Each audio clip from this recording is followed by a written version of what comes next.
Hello, UK Crime Book Club. We apologise for the delay. Technical gremlins running amok this bonfire night. I'm really happy to have James Ellson here with us. One of my favourite series, the DCI Rick Castle series, and book 4 Baseline is now out. So congratulations and hello, James. Thanks, Sam. Really appreciate it. Came out on Friday, so it's all quite manic this week. Running around, doing talks, and talking to your good self. And keeping busy. Yeah, So no, I will absolutely. show I'll show the book cover now. So do you want to say a little bit? Apologies to anyone watching. We have a frozen camera situation, but while we have audio, we're just going to push on. We think it's the best option. So James, tell us a little bit about Baseline. Gorgeous cover again. So, yeah, the Baseline is the fourth in the series. Um, the first three were a trilogy called the Nepal trilogy, but this is a new story. Obviously, the same Rick Castle, same detective, and this one starts with it's set in Manchester. Starts with a routine incident that leads to a Russian cell operating in Manchester. So it's provided quite a lot of challenges, and I'm sure we'll drill down in some of that. The cover is by Mark Eckob, who's done all my covers, and shows the railway viaduct. That is quite similar to the one in Stockport. Just a little. So it's the fourth book, as I said, the fourth in the series so far. So we've got the Trail, Cold Dawn, Cold Summer, and now Baseline. So how has that been? 4 books in, it suddenly seems like from that first kind of tentative step you took with the first book, all of a sudden, four books in, it's quite a journey so far. It is, and this one is a bit more kind of planned, whereas the first three are made. I kind of know a little bit more about what I'm doing now. So, I did an MA in creative writing and I've been writing for, 10, 12 years. So, whereas the first three were kind of came out when I didn't really know what I was doing, and I made a couple of kind of in some ways mistakes. So the first one is setting really. So whereas my first book, The Trail, was mostly set in Nepal, which I know really well from climbing and mountaineering out there, that really backfired on me as a decision. In that 80% of the agents I sent The Trail to rejected it simply on the fact that it wasn't set in the UK or the US. Which is I thought it was a bonkers to I me thought it when was a it's moment of genius, because there was no other crime fiction that I knew of set in Nepal. It's an amazing country. Obviously these the amazing mountains and the scenery, and very, very colourful villages. I thought it'd be great to describe it on paper, and I knew it quite well, so it all kind of fitted. So that's why The Trail took place in Nepal. But as I say, it backfired. But I kind of I didn't really listen to anybody at that point, and I was full of the next story, which was Cold Dawn, which is a sequel. So I partly set that in Nepal. The penny had clicked a bit in that the final third of Cold Dawn is set in Manchester. But after writing that one, I knew that the next book had to be set in Manchester. So the final part of that trilogy, the Nepal trilogy, is actually in Manchester, but it's the same characters. So I think that's the other mistake as well. If I was doing it all over again, I wouldn't start with a trilogy. I wouldn't advise anybody to start with a trilogy. But that's what's happened. So with Baseline, it's this is a news story set in Manchester, so I'm getting that bit right. And also, um, Rick's got a new job. So whereas the first three, he was running a CID team, Mm. and at least on paper, that's it's a lot of people. 25 or 30 people, and he's responsible for all their welfare and all that kind of thing. And that can that's fine if I took him out to Nepal, he can leave a lot of that baggage behind. Yeah. But kind of going forward, I thought it would be easier if I gave him a new job, a much smaller team that is easier to describe and put on paper. So they were my kind of how I started out with Baseline. Set in Manchester, a new job. So he's now in charge of the Special Investigation Unit at South Manchester. And we get into what that unit is in the first chapter and what their remit is. But essentially, Rick's boss and me are now able to do what we want with Rick, get him to investigate what we want. So that's kind of how Baseline came about. I mean, we've talked about how much I absolutely loved the Nepal as a setting. I still find it bizarre that there's so much kind of hesitance from mainstream publishers to really try something different, because I thought that was genius. And obviously, it's somewhere that you know well. So you've not just plucked somewhere, off the map. It's somewhere that you've visited, you've spent time, you've got to know people, you've got to know the area, you've climbed there. So I always think it's such a mistake for, books like this to be turned down because they're not set in London or Paris or, somewhere that's kind of approved by the industry. I always think it's really interesting when authors will break that and try something different. Yeah, I mean, I totally agree. And I think maybe a decade, 12 years on, agents are getting and publishers are getting more adventurous because we are now seeing crime fiction set, Yeah. all around the world, and it's doing really well. So maybe there has been a bit of a sea change over the last decade. I mean, I think there's more diversity across the board in terms of writers. So that's probably it is a really good thing. One of the things you wanted to talk about was the title for book 4. So why Baseline? So Baseline is for a few reasons, and in fact, just talking to you now, I thought of another one. I think so for me, it's been a bit of a reset as well. So Baseline suggests a kind of a line in the sand Mm. and a bit of a reset. So in terms of a bit more, I know what I'm kind of doing now. But also, so the book starts with as I say, a routine incident, which is a road traffic accident involving a school minibus and a tennis team are in the Mm. school tennis team are in the minibus.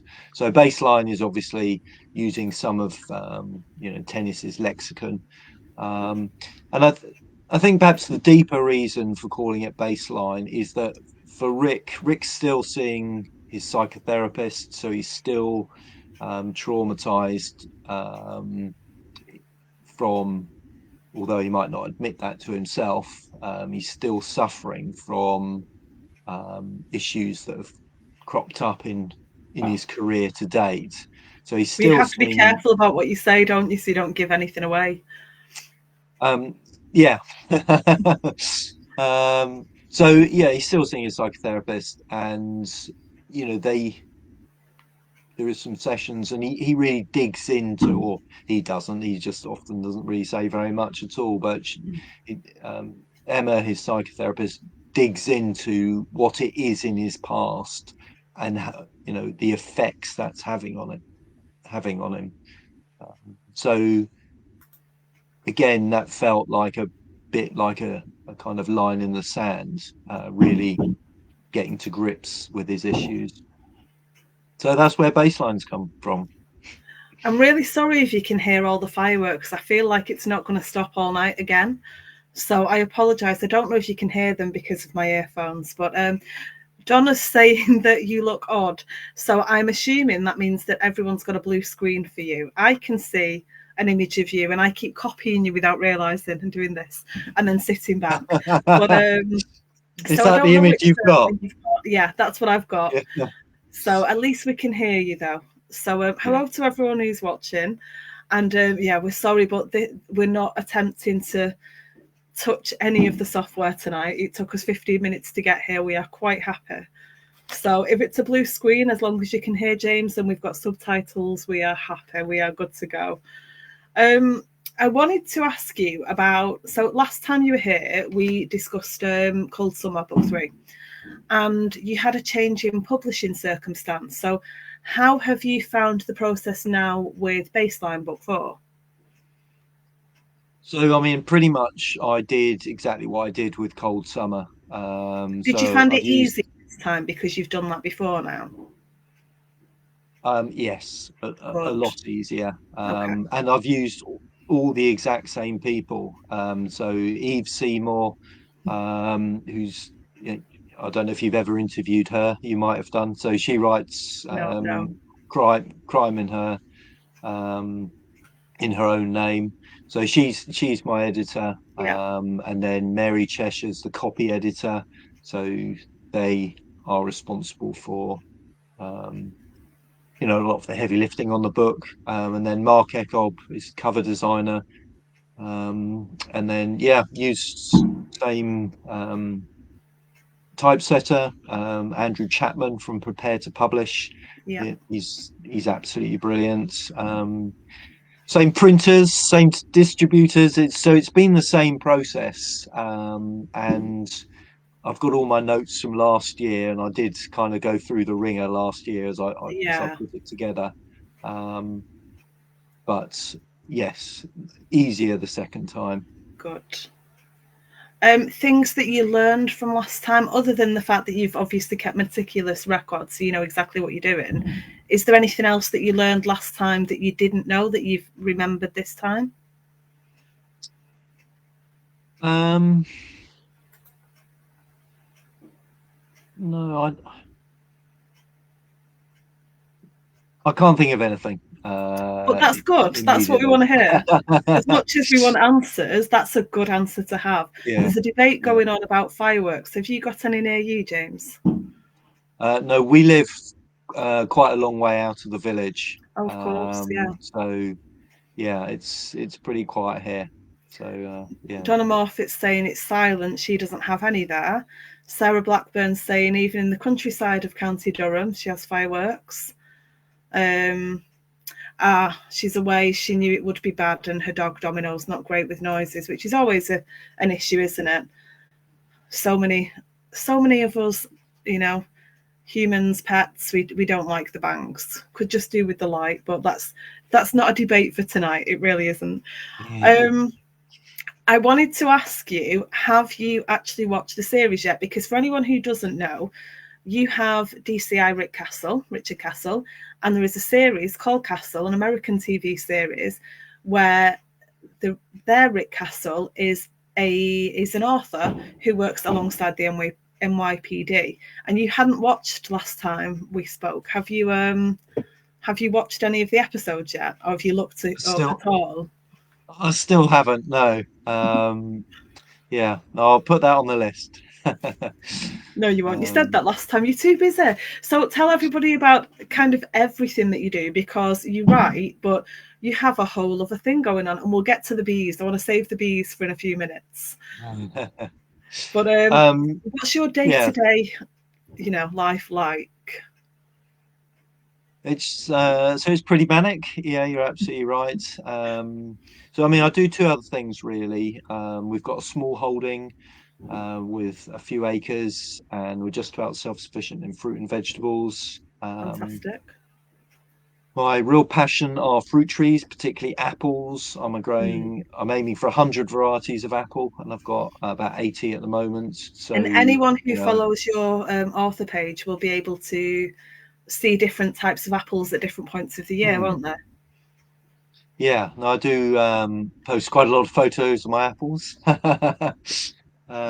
So yeah, I've probably got 120, 130 apple trees, so that Wow. takes up quite a lot of time. Mm. But it's a small holding. So we got 25 chickens, and at the moment we've got 4 beehives. So there's quite a lot of there's a lot of work outside. So usually my day is I write for a couple of hours before breakfast, then I'll go out onto the small holding and work most of the day out there, Mm.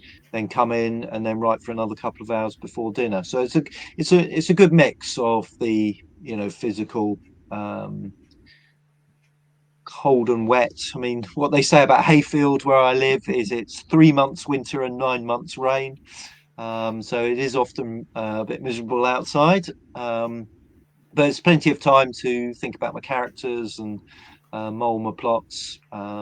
So yeah, it's a good balance. Are And the you other still thing, go on? the Sorry. other yeah, so my other hat is I'm a speaker. So I go out and do a lot of talks. I mean, it's common to quite a lot of writers, but I'm lucky in that I don't just talk about my writing.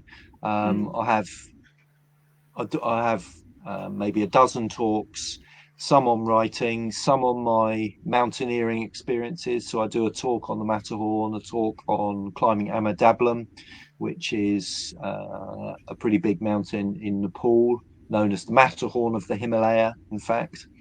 That's 6,800 meters. So I do a talk on each of them, and then I do quite a lot of talks on the small holding. Do one on bees, one on apples. I do a Christmas special, and in fact, I'm going to Stockport Rotary tomorrow to Mm. do my give my Christmas special, which is called "A Turkey is Only for Christmas."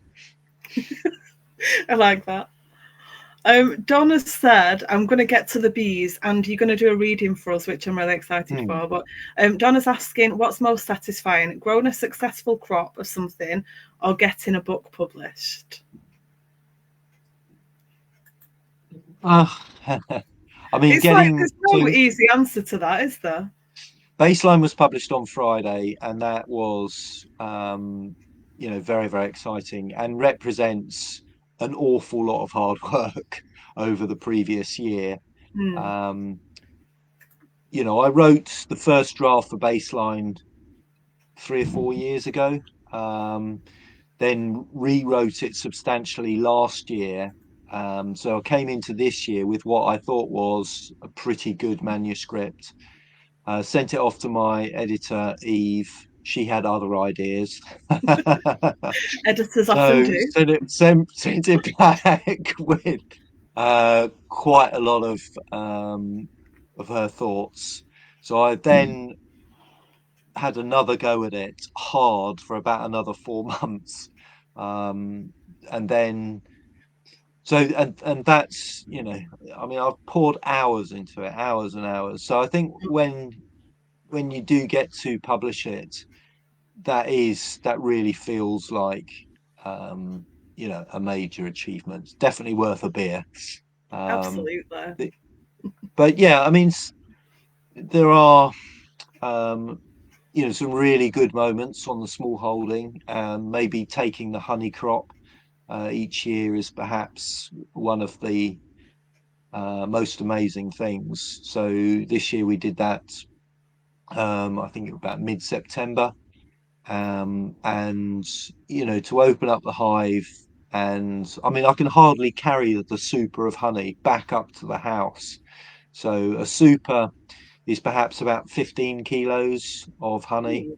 and we just get it into the kitchen, and it's just a miracle. I mean, the honey is so amazing, and and represents, of course, an enormous amount of work by 50,000 bees, Yeah. all all are so tiny and bringing home such little amounts of nectar each time.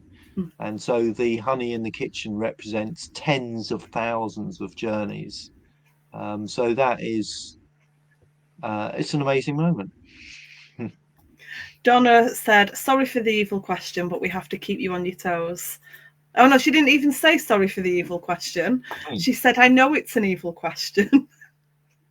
I don't like keeping people on the toes. Sharon Birch, hello, Effie. Hi, I've not met you, James, but as an ex-cop, I wondered if you were. I was right from cop to crops. I like that. So she spotted you a mile away. Yeah, yeah. No, it's So what was she saying about from cop to crops? Just that she's not met you, but as an ex-cop, she Right. wondered if you were one, and then she just said she was right from cop to crops. Yeah, no, that's very nice from cop to crops. I And like in that. fact, um, so when I finished in the police, well, really the police finished me. I finished at Moss Side, and yeah, it all kind of came on top. But so when I ended in the police, I spent the first year writing a diary, a rather extended diary that became a memoir, and I called that From Cop to Coppicer. So coppicer as in, you coppice a tree by taking it down to tree level. So I hadn't thought about from cop to crops. That'll have to And I be very nearly got that memoir installment. published. And it was the agent I sent it to, who really liked it and tried to get it published for 6 months. In the end, he couldn't find a publisher, which was a shame. But he said, "Look, why don't you write a crime thriller?" And so that's when I started working on the trail. I'm very excited to ask you what happens to bees in winter? Where do your bees go in the winter, James? Well, that is a big question. Um, so there are about 250 types of bee in the UK. Most are solitary bees, like the red mason bee, and there are about 25 types of bumblebee. But there is only one type of honeybee, and the honeybee differs from all of the other bees in two kind of major respects. One is they store honey, and as long as the sun's shining, they will keep storing honey. And down south, the beehives can get really quite tall because they have more sunshine hours than we do up here. And so when they fill one box of honey, you still there, Sam? I am. You're Yeah, no, you're flashing. I'm not sure it's my machine or your fireworks or whatever, but There's yeah, flashing no, you've going on cut, outside. you've There's come never back, so flashing that's good. inside. Um, so yeah, so down south, the bees keep making honey as long as it's sunny, and the beehives can get taller and taller. So that's one major difference between the honeybee and all the other bees. They store honey. The other difference is what they do in the winter. The honeybee is the only bee who doesn't hibernate. So whereas bumblebees and all the solitary bees, they will hibernate. So the bumblebees, mated queens, find a little hole in a wall or in the ground at about this time. In fact, probably 3 or 4 weeks ago, and then they hunker down there during the winter months. So they hibernate and then they emerge in March and they're completely exhausted. The honeybee on the other side, on the other side, doesn't hibernate at all. So what they do is they withdraw into the hive and stay there, and they exist in a revolving football, taking it in turns to be on the center of the football where it's nice and warm, and on the outside where it's much colder. So they still eating and drinking, so they still need water, they still need honey, which is why one of the reasons they store all that honey is so they can survive during the winter. Mm. and a beehive needs about 15 kilos of honey to take it through the winter. So if they've only produced 15 kilos and you steal it all, they're not going to survive the winter. Yeah. So they need to, the only honey you can take is in excess of their needs. Um, so that's what happens. And I can drill down a bit more into this if you're interested about what I bees do love in winter. listening about bees. One of my friends has them as well, and I'm fascinated. But we also do want to have time for the reading. Right. Okay. So, what would Um, do you want to tell us a bit more about the bees first, or do you want to do the reading first? yeah, I'll tell you a little bit more about the bees, Yeah. and then we'll go on. Then we'll go on to the reading. So, um, basically, during the summer, there are about 50,000 bees in the hive, but going into the winter, they slim down to about 30,000 bees. So in the hive, you've got the queen, the only fertilized female, just one of her. Then there's a few hundred. I Yeah. was just going to ask, how do you differentiate the queen from the other bees? So she looks slightly different. Okay. She's slightly bigger and a bit more spider-like. I mean, basically, she looks like all the others, and she is very difficult to spot. Right. Okay. And some beekeepers mark the queen. You can put a coloured dot on her back, so it makes it easier to pick her out. Um, but she is difficult to spot, and even when we inspect it, we don't always see the queen. Mm. Um, so it's just one of her. She's the fertilized female, and then most of the bees are workers. They're unfertilized females, and then there's a couple of hundred drones, the male bees. They do absolutely nothing. They do no foraging, no fanning, no guarding, no feeding the brood. They just do one thing, and that is they mate with the queen, and the rest of the time they just put their feet up and watch a lot of football. And because the males do nothing, they don't live through the winter. So they get kicked out of the front of the hive in October, and they die on the lawn. So that the colony then slims down to about 30,000, stay in the hive. And then in late January, the Queen says to to the workers, I'd like to lay a few eggs now, um, but I'm not laying any eggs while it's so cold in here. She'll only lay eggs when it's about 35 degrees C in the hive. Now, bear in mind, in January, we can have snow on the ground, so it might be Mm. -5 outside. It's a massive temperature differential. So, what happens is she communicates via pheromones to the worker bees. They all flap their wings massively, which creates friction and heat, and the temperature in the hive starts going up. It takes 3 or 4 weeks, but eventually the hive will be at the correct temperature, about 35. And late February, the queen will start laying about 2,000 eggs a day. And then a few weeks later, when spring arrives, temperatures outside warm up, out those bees come. So that's why they're so important as pollinators, is because they don't hibernate, and there's so many of them at the beginning of the season, and they're ready to roll. So rather than a few mated queen bumblebees running around the place, you've got 30,000 honeybees. So that's the big difference. Wow. Leslie said poetic justice for the lazy drones, which I thought was Totally, quite harsh. yeah. Um, Tony Ramplin has said, and we've talked a little bit about this, but Tony Ramplin has said your first two DCI Castle books had a Nepal connection. He really enjoyed them, and they got him addicted to your writing. Why Nepal? Now we know a little bit about your climbing there, but why Nepal in the first place? What drew you to Nepal as a country, as a place?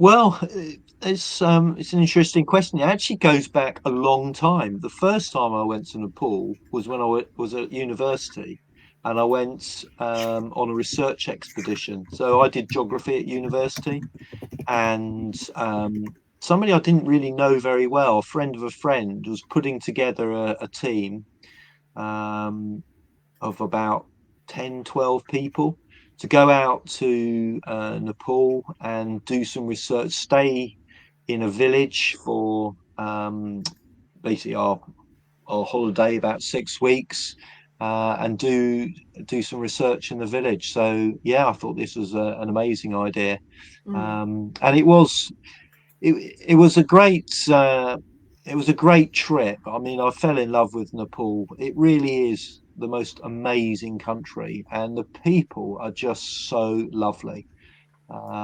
Very, very friendly.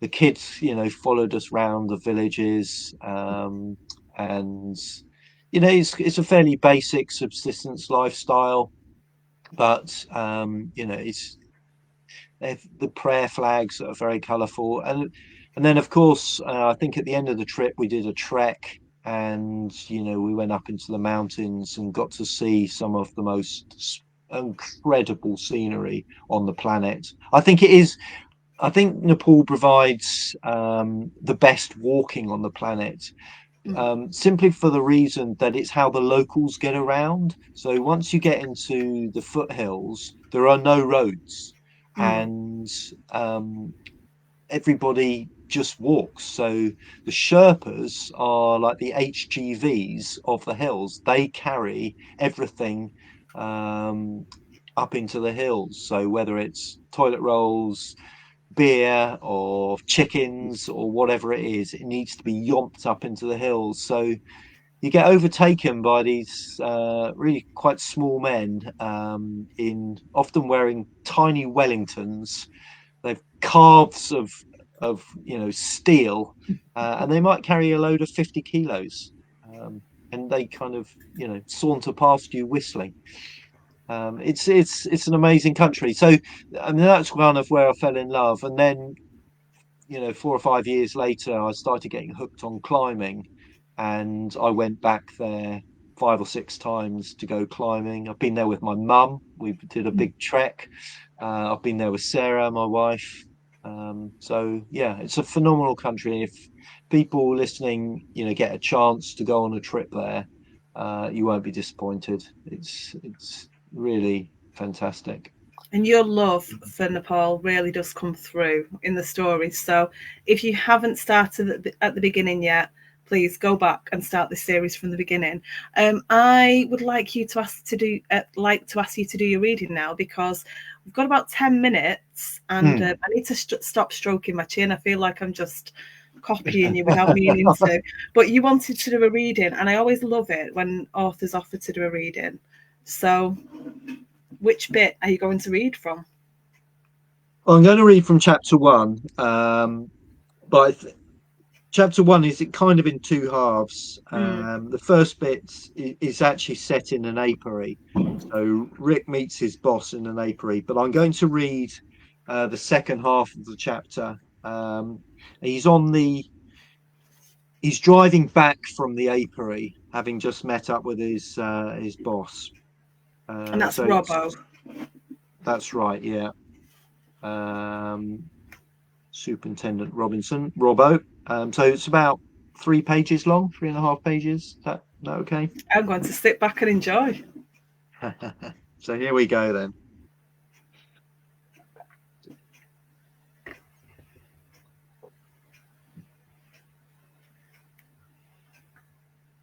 Rick glanced in the rear view. A patrol car was 50 meters back, and traffic was making way. Rick postponed the phone call and pulled into the inside lane. The patrol car neared. It was a Cheshire unit, and he didn't recognize the two officers. It pulled in behind his car and flashed its headlights. Rick pulled over. He readied his warrant card, but couldn't stop the gentle wallowing in his stomach. It reminded him of school days when he'd just passed his driving test. The driver stayed in the car, but the passenger climbed out, fitted his flat cap, and approached along the gutter. Rick wound down the passenger window. DCI Rick Castle, South Manchester. I'm heading to a scene. He showed his warrant card. Could you step out of the car, sir? Rick was surprised, but he complied. Like accepting gratuities, turning a blind eye for colleagues in the job was long gone. Patrol officers were equally frightened of mobile phone recording by the public and also integrity tests from the internal standards team.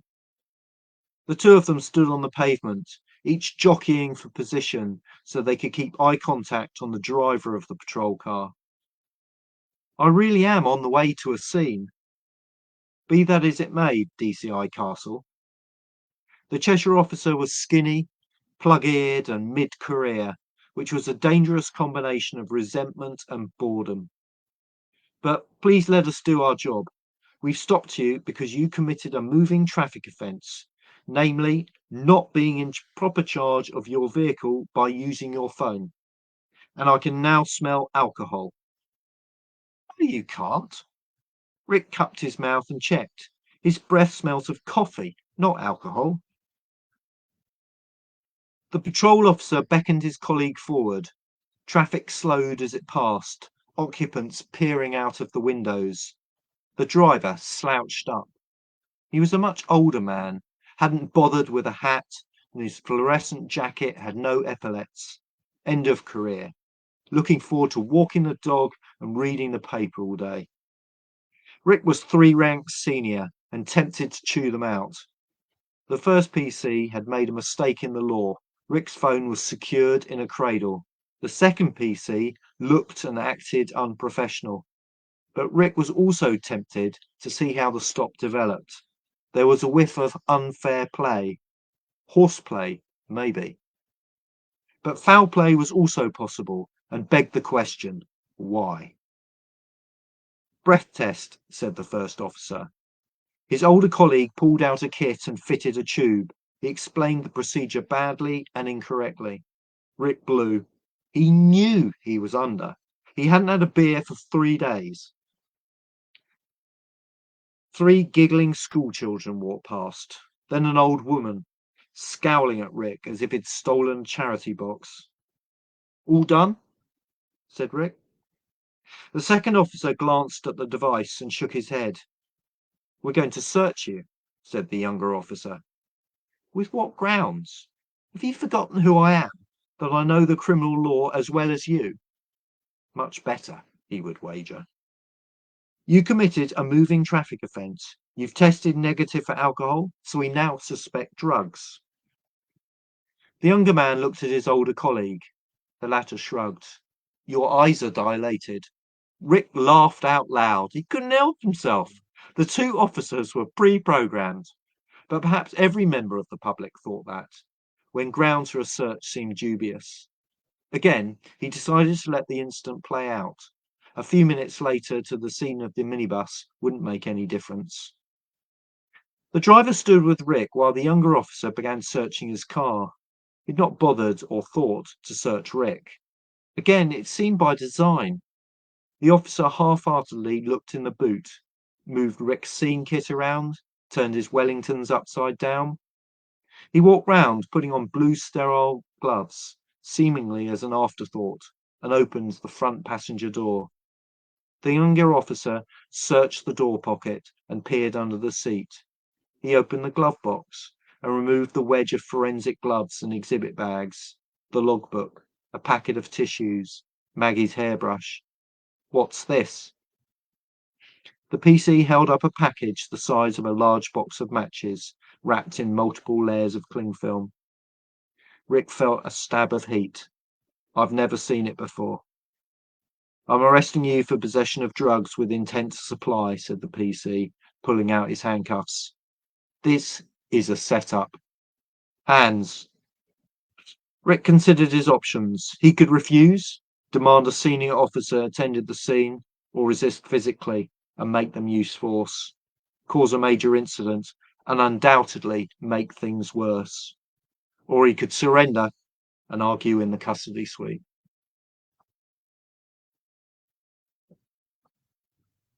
End of chapter 1. Sam, I can't hear you. You're on mute. Sorry, I turned it on to mute so that I could listen and nobody could hear the fireworks and it wouldn't interfere. And then I Okay. forgot because I was excited by the scene. I was trying not to give things away with my face because I knew what was coming. But I don't know how successful that was. But I don't think it's a spoiler to say that just after this, Rick keeps kind of letting things play out. You know, when he gets to the police station, he's willing to kind of see what they put out there. He doesn't know whether to just kind of keep saying how ridiculous things are or just to let it play out and just see what he can get people to give up without realizing it. And it was a really interesting byplay with all of the upcoming scenes to watch him do that. Right. Yeah. That must have been interesting to write because obviously it's a situation you've been familiar with. So it's, I suppose, knowing where the line is about how much to put in and how much will kind of ruin the entertainment value of the scenes. Yeah, I mean it's always the big question, and I think when when you write a first draft, there's too many clues, and you need to pull information out. I remember one of my writing tutor on my MA said, don't underestimate the reader. And I think it's really good writing advice. Yeah. And I know from a reader myself that, I like working things out. I want to, and I much prefer paperback books because the whole time I'm flicking back to see, just to double check stuff. Because, I know the traps that writers lay. So, you do want to, and it is, often quite nuanced, and you need to reread and find out exactly what somebody said. So yeah, that's definitely a lot of the pleasure in writing it. We've got a couple of comments here Mm. about your reading. So Sarah said, "Wow," and Donna said, "It feels more like it, like more authors should do that because she's definitely going to go to Amazon after this." Brilliant. Do you want to take? You've got a code for UKCBC members. Is Yeah. that still valid today? Yeah, so that's not on Amazon, that's on my website. So if people go onto my website, which is if people happy to, it's better for me if people buy them from my website and not Amazon. But if they put in the code UKCBC, they will get free delivery. So hopefully then that is going some of the way to the Amazon price. I've just dropped that in. So I've put the website link in and the code as a reminder to get free delivery, Brilliant. which is a generous idea and also quite a genius one from you. Well, thank you. I hope it works. We will see tomorrow. Fingers crossed. I mean, it's because with Amazon, I mean, they just basically take all the money. It's kind of, you look up what the book costs on Amazon and then see you've got free delivery with it. But of course, these things aren't free. And but I mean, that's Amazon all over, isn't it? We're not. We've got less than a minute left, so I think we can leave that one alone. Yeah, it's a big topic. Tricky swimming, yeah. So so thank you so much. I mean, thank you for bearing with us so that we could have any interview at all. We've never had that kind of issue that we haven't been able to resolve before, have we? So thank you very much for persevering. And thank you to everyone who has watched tonight, and just James, you for persevering. We're really, really pleased that you did. Well, thanks, Sam. Thanks for having me, and thank you for persevering as well, because everybody who has persevered. I was, when we started tonight, I was wearing about 4 layers, and I'm now only wearing 1 layer because it was all quite stressful. The stress has warmed you up. Yeah, exactly.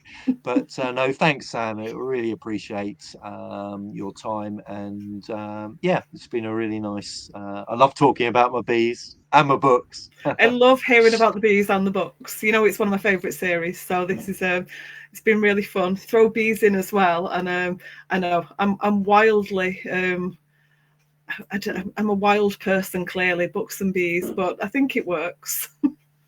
Yeah. Thank you so much, and best of luck with Baseline and with your talk tomorrow. Thanks, Sam. Appreciate it. Thank you. Good night, everyone. See ya.